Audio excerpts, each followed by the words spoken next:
बिस्मिल्लाहिर्रहमानिर्रहीम। अस्सलाम वालेकुम। आज मैं आपको दुप्याज़ा बनाने की रेसिपी बताती हूँ।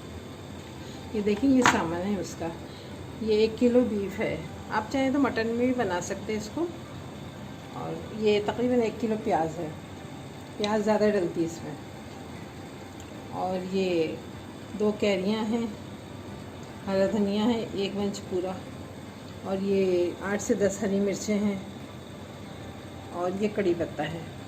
ये जाएगा इसमें सब। और मसाले में ये है नमक, हल्दी और लाल मिर्ची। ये 3 मसाले। इसमें ना वो अदरक लहसुन वगैरह ये नहीं डलता सब। और ये तेल है, बस थोड़ा तेल डालेंगे। हाँ, ये देखिए, इसमें मैं डाल देती हूँ ना ये प्याज वगैरह।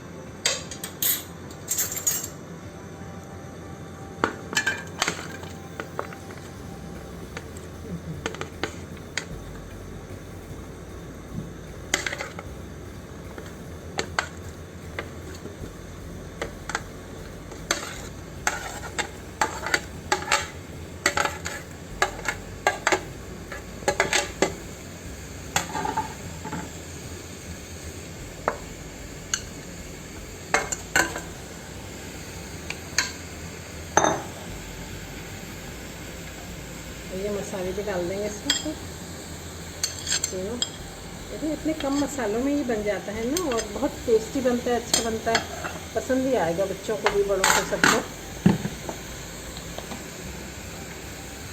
तेल डाल लें आप। इसमें तकरीबन 4 टेबल स्पून तेल डाल लीजिए।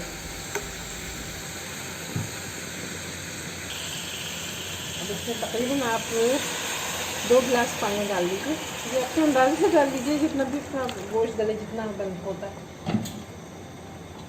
तो आप इसको ज़रा एक दफ़ा अच्छे से मिला के और फिर इसको बंद कर दीजिए कुकर को।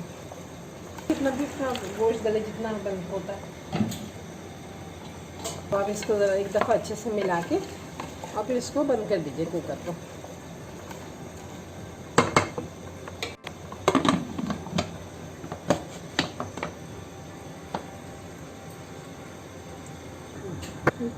हाँ, ये देखिए, अब ये इसको 10 से 15 मिनट हो गए हैं, तो ये गोश्त ना गल गया है इसका। अब हम जो है इसमें ये चीज़ें डाल देंगे सब। ये देखिए, कैरी, हरा धनिया, हरी मिर्ची और कड़ी पत्ता, ये सब हम इसमें ऐसे डाल देंगे। तो लोग कम अगर खट्टा खाते हैं तो वो ज़रा कम डाल लें कैरी, और कम मिर्च, ज़्यादा मिर्ची खाना है तो ज़्यादा डाल लें।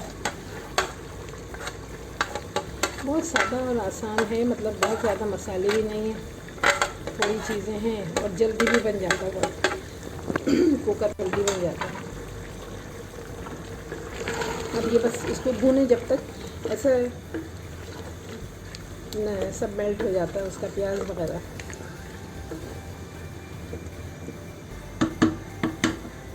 नहीं करना है, कुकर ऐसे ही ढक के रखते हैं इसको। हाँ, ये देखिए, इसको इस तरह ही भूनना है कि सब चीज़ें ऐसी बिल्कुल मेल्ट हो जाए ना। ये देखें, प्याज वगैरह सब, इसको और थोड़ा सा भून के फिर निकाल देंगे बस। ये देखें,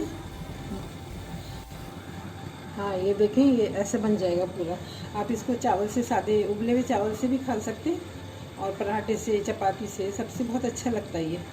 अब वो कैरी और ये चीज़ें जो हैं आप अपनी पसंद से डाल लें, कम ज़्यादा करके बनाइए, आपको अच्छा लगेगा इंशाल्लाह।